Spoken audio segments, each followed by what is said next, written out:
লেখাটা আমি সেন্টারে নিয়ে আসবো। হ্যাঁ লেখা এটা দেখা যায় না কি সুন্দর আমি যদি সুন্দর ওখানে লেখা আছে এটা তো বুঝতেছেন এটা বুঝলেই হলো। হ্যাঁ এটা আমার কম্পিউটারে ঠিক করে দেওয়া যাবে গ্রে কালার তো আচ্ছা কালারটা চেঞ্জ করে দিই ব্ল্যাক করে দিন। কালারটা কিভাবে চেঞ্জ করব এটা সিলেক্ট করলাম হ্যাঁ সিলেক্ট করার পর এখানে স্টাইলে চলে যাব স্টাইলে যাওয়ার পর এই যে টাইপোগ্রাফি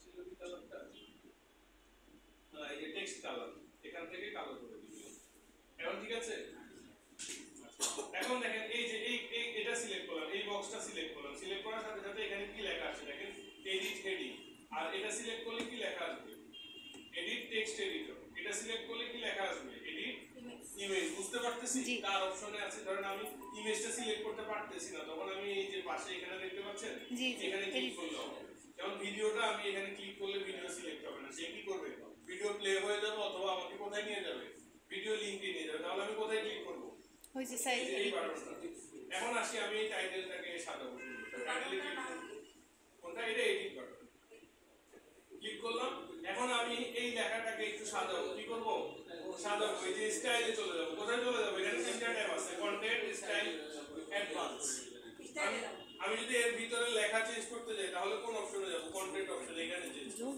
ঠিক আছে আমি যদি চাই যে এই লেখাটার উপরে ক্লিক করলে একটা ওয়েবসাইটে চলে যায় ওই লিংকটা কোথায় দিব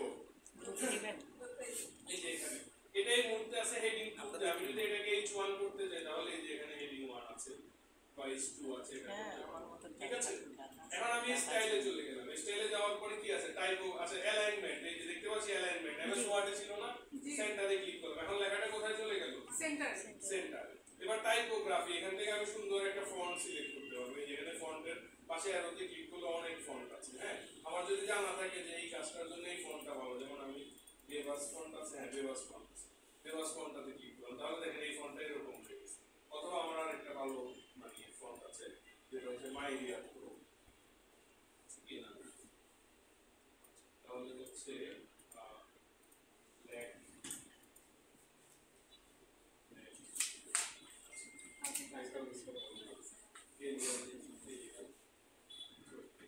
আচ্ছা ওকে এরিয়াল ফন্ট টেক্সট হ্যাঁ আচ্ছা এবারে এই দেখেন সাইজ আমি যদি এটা বড় ছোট করতে চাই দেখতে পাচ্ছি জি জি এটা কিন্তু বড় ছোট করতে হলে কোডিং করে করতে আমার এখন কোডিং করা লাগতেছে না এটা কি কোডের থেকে ডিসপ্লে হচ্ছে এটা কিন্তু অ্যাকচুয়ালি কোড থেকে ডিসপ্লে হচ্ছে আমি যখন এখানে ডাইনামিক করতেছি ও আমার ব্যাকএন্ডে কোডটা জেনারেট করে স্যার তাহলে এই যে অ্যালাইনমেন্ট গুলো বা টেক্সটের ধরনগুলো এইগুলো তো সব ওয়ার্ডের অপশন তাই না এখানে তো কোনো কোডিং এর বিষয় নাই তাহলে এটা কিভাবে করা যাচ্ছে তাহলে এই কাজ ও হচ্ছে আমার হয়ে কোডটা লিখে দিচ্ছে আমি যখন ওকে টেনে এদিকে নিয়ে যাচ্ছি ও কোডের সংখ্যাটা বাড়াচ্ছে 50 তাহলে আমরা যারা বিগিনার মানে কোডিং গুলো বুঝি না তাদের জন্য এই অপশনগুলো ফলো করা এগুলো হচ্ছে বেস্ট এমনকি সবচেয়ে বড় বিষয় হচ্ছে আপনার নরমালি হচ্ছে বিগিনারদের জন্য যেসব টুল আছে ওগুলো দিয়ে কাজ করলে তো প্রফেশনাল হয় না কিন্তু আপনি এলিমেন্টস দিয়ে কাজ করলে প্রফেশনাল হয় আমরা একটু আগে দেখলাম খুব সুন্দর রেসপন্সিভ হয়ে গেছে ঠিক না রেসপন্সিভ কিন্তু খুব একটা প্রফেশনাল এটা বিগিনারদের হাতে হয় না কিন্তু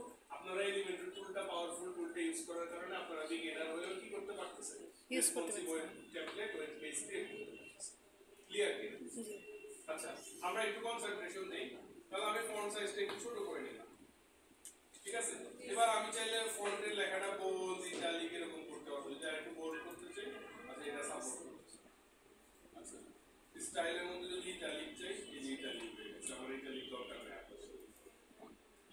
এবার আসি এই যে লাইন হাইট আমি যদি চাই যে একটু হাইটটা বাড়াতে দিই একটু বেশি এরিয়া ধরে সেই দিকে এই যে বেড়ে গেছে দেখতে পাচ্ছি জি এটা আরো অনেক ভাবে বাড়ানো যদি চাই যে আমার লেটার গুলো এই যে বর্ণগুলো একটা আরেকটার সাথে একটু গ্যাপ করে দেব স্পেস অনেক জায়গা আছে এরকম এই যে লেটার স্পেস দেখতে পাচ্ছি জি জি আপনারা ক্যানভাতে কাজ করছেন না জি জি ভাই এমএস ওয়ার্ডে বা ক্যানভাতে জি জি ওয়ার্ড স্পেসিং একটা ওয়ার্ড থেকে আরেকটা ওয়ার্ডের স্পেস যদি বাড়াতে ঠিক আছে এগুলো আমরা এভাবে করতে পারি আচ্ছা এলিমেন্টরের একটা মজার বিষয় হচ্ছে এলিমেন্টর দিয়ে যদি আমি এখানে দেখাতে পারবো না আমার চ্যানেলে ভিডিও দেয়া আছে এলিমেন্টর দিয়ে ভিডিওটা যদিও ক্র্যাক ভার্সন দিয়ে দেখানো আছে কিন্তু এখন ক্র্যাক ভার্সন দিয়ে কাজ করে না ফুল ভার্সন কিনে নিতে হয় স্যার আপনার চ্যানেলটা কোনটা কাজিন সাথে আচ্ছা ওটাতে গেলে ও এর আগে এলিমেন্টর দিয়ে ওয়েবসাইট ক্লোনিং করা যায় মানে একটা ওয়েবসাইট ওয়েবসাইট দেখে দেখে আপনি হুবহু বের খুব করবেন। আরেকটা কথা হ্যাঁ, হুবহু আরেকটা করেন। আমাদের কাছে প্রচুর ক্লায়েন্ট আছে, একটা লিঙ্ক দিয়ে দে ভাই এই ওয়েবসাইটের মতো সেম সেম ডিজাইন হবে, শুধু কালারটা একটু তাহলে চেঞ্জ আমাকে হবে। ধরবে না আসল যে ওয়েবসাইটের মালিক উনি না, এসে না, আমি দেখে দেখি, আমি তো কোড কপি পেস্ট করি না, আমি তো কোনো এলিমেন্ট দিয়ে করছি, আমার এটা তো আমার মতো করে কোড জেনারেট করছি। সেটাই, বুঝতে পারছেন? কারণ 5টা স্যাম্পল বা ওয়েবসাইটে তোমাদের দিতেই হয় হ্যাঁ, যে ডেভেলপ করার জন্য, যে আমি এই ধরনের চাচ্ছি, তখন টেস্টটা বোঝা যায় কিরকম চাচ্ছে, এটা রিসার্চ করে বের করা যায়। অনেক ক্লায়েন্ট আছে বলে যে আমি 1000 ওয়েবসাইট দেখছি, আমার কাছে এই ডিজাইনটাই সবচেয়ে হ্যাঁ। সুন্দর লাগছে, আমার এই সেম ডিজাইনে করে দেন। তখন ওইটা যদি কোনো থিম ইউজ করা হয় তাহলে আমরা কি করি, ওই থিমটা কিনে নিই। ও ধরেন একটা ডিজাইন আমাকে পছন্দ করেছে, ওইটা উডওয়ার্ড থিম দিয়ে করা, তখন আমরা ওই থিমটা কিনে নিই, ওই থিম দিয়ে কাজ করি। আর যখন দেখি যে না ওইটা থিম ইউজ করা হয় নাই, তখন আমরা কি করি, তখন ওই যে এলিমেন্ট দিয়ে কি করি ওইটাকে। বুঝতে পারছি? আচ্ছা, তাহলে এইটুকু বুঝা গেছে কিনা? আচ্ছা স্যার, থিমগুলো তো জেনারেল যেগুলো থিম সেগুলো তো সবাই ব্যবহার করছে, হ্যাঁ, তাই না? ওগুলো সবাই ব্যবহার করতেছে। ওগুলো শুনেন, পপুলার থিমের সুবিধা আছে, অসুবিধা আছে। পপুলার থিমের সুবিধা হচ্ছে এখানে ফিচার অনেক বেশি থাকে, তারপর কোনো প্রবলেম হলে তাড়াতাড়ি এটা সলিউশন হয়ে যায়, রেগুলার এগুলোতে আপডেট আসে, ঠিক আছে? আর কিন্তু অসুবিধাটা কি, অসুবিধা হচ্ছে অন্য কারোর সাথে মিলে যাওয়া অসুবিধা। এই জায়গায় আবার অনেকে একটা কাজ করে, সেটা হচ্ছে পপুলার থিম কিনে নিয়ে আবার ওইখানে কিছু টাকা কাজ করে নেয়। এটা গ্লোবাল দিয়ে কাজ করে না, হ্যাঁ হ্যাঁ, যে আপনি আমাকে উডওয়ার্ড থিমটাই করবেন, কিন্তু ডিজাইনটা এরকম চেঞ্জ করবেন। তখন আর দেখে বোঝা যায় না যে এটা ওই থিম। সব তো আমরা নিজেরাই করতেছি। হ্যাঁ, কপি পেস্ট হওয়ার তো কোনো ইয়ে নাই, চান্স নাই, কারণ আমরা সব নিজেরাই হাতে করি। তাহলে কপি পেস্ট হবে না। কম্পিউটার বই যে উনি যেটা বলছে অন্য একজনকে ডিজাইন দেখে দেখে আমি সেম সেম যদি এলিমেন্ট। আচ্ছা, এলিমেন্টারের এই ফিচারগুলো বোঝা গেছে কিনা? জি ভাই, আমরা কি পেজ বিল্ডার দিয়ে ওয়েবসাইটের পেজের কন্টেন্টগুলো সাজাতে পারবো? জি ভাই। এখানে যদি আমার 4 কলামে 4টা প্রোডাক্ট আমি রাখতে চাই, তাহলে কি করব? ওই যে 4টা ইমেজ যদি রাখতে চাই, প্লাসে ক্লিক করব, প্লেস স্যার করতে না না, পেজ বিল্ডারের অপশনগুলো যদি ওয়ার্ডের মতন হয়, মাইক্রোসফট ওয়ার্ডের মতন হয়, তাহলে পাওয়া যাবে। এই যে ওয়ার্ডের মতো নাকি এরকম, এটা কি দেখতেছেন না? না না, সেটাই বলতেছি যে এটা আচ্ছা, তো এই যে প্লাসে ক্লিক করলাম, 4টা কলাম নিয়ে নিলাম, এই যে 4টা কলাম দেখতে পাচ্ছি, এবার এখানে প্লাসে ক্লিক করব, একটা ইমেজ নিলাম, ঠিক আছে? আচ্ছা, ইমেজ দিলাম একটা, এই ইমেজের ভিতরে আমি কি করলাম, একটা ছবি সিলেক্ট করে দিলাম, ঠিক আছে? তারপরে আবার এখানে প্লাসে ক্লিক করলাম, আরেকটা ইমেজ নিলাম, তারপরে এখানে আমি কি করলাম, এটা হচ্ছে মাশরুম সিলেক্ট করে দিলাম, তারপরে এখানে প্লাসে ক্লিক করলাম, আবার আরেকটা ইমেজ দিলাম, এখানে আবার আরেকটা মাশরুম সিলেক্ট করে দিলাম, ঠিক আছে? তারপরে এখানে প্লাসে ক্লিক করলাম, আবার ইমেজে ক্লিক করলাম, তারপর হচ্ছে কি করলাম, আরেকটা এই যে কাজের সাথে একটা লোগো সিলেক্ট করে দিলাম, ঠিক আছে? জি দেখেন তো হয়ে গেছে কিনা 4টা ইমেজ। জি ভাই, এখন মনে করেন আমি নিচে একটা বাটন দিব, তাহলে আমি প্লাসে ক্লিক করলাম, প্লেস বক্সে ক্লিক করলাম, একটা কলাম দিলাম, এখানে প্লাসে ক্লিক করলাম, এই যে এখানে একটা বাটন দিলাম, ঠিক আছে? এই যে বাটনের মধ্যে কি লিখে দিব, বাটনের মধ্যে আমি লিখে দিলাম হচ্ছে বাই নাও, ঠিক আছে? বাই নাও দিয়ে আমি একটা লিংক ধরাই দিলাম, ধরেন আমার এই ওয়েবসাইটের শপের লিংক ধরাই দিলাম। স্যার সোজা কথা, পেজ বিল্ডারের ছোট ছোট টুলস বারগুলোকে দিয়ে আমাকে মানে চেঞ্জেসগুলো আনতে হবে নাকি? Exactly, right. আচ্ছা, এই যে ধরেন আমি এই বাই নাও বাটনটার মধ্যে এই লিংকটা এখান থেকে ধরাই দিলাম, ঠিক আছে? ধরাই দেওয়ার পরে আমি তাহলে এই লিংকের মধ্যে একটা আইকন ইউজ করতে হবে, যেখানে অনেক আইকন আছে, আইকন এখান থেকে বাই নাও লিখছে, তো আমি এখান থেকে বাই এর কোনো আইকন আছে,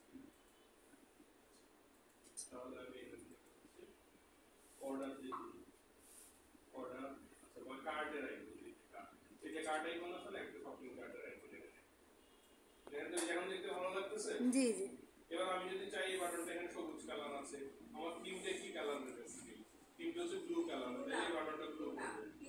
পিঙ্ক কালার। আচ্ছা, পিঙ্ক কালার, তাহলে স্টাইলে গেলাম, স্টাইলে গিয়ে এই যে এখানে বাটনের যে ব্যাকগ্রাউন্ড কালারটা আছে, এটাকে সুন্দর করে আমি পিঙ্ক কালারটা, ঠিক আছে? আমরা চাইলে অন্যজনের কালার কোড নিয়ে ওই কালার কোডটা এখানে অ্যাপ্লাই করতে পারি, জটিলতাই মধ্যে আর গেলাম, ঠিক আছে? এখান থেকে এখন আমি যদি ভিউ পেজে যাই,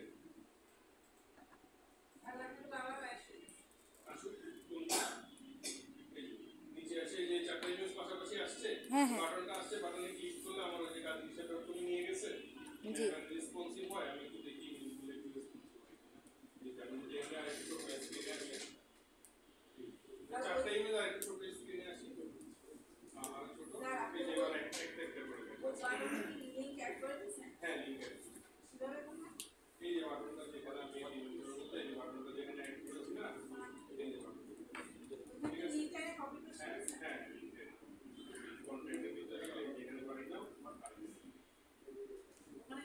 করলে আপনি চলে আসবেন।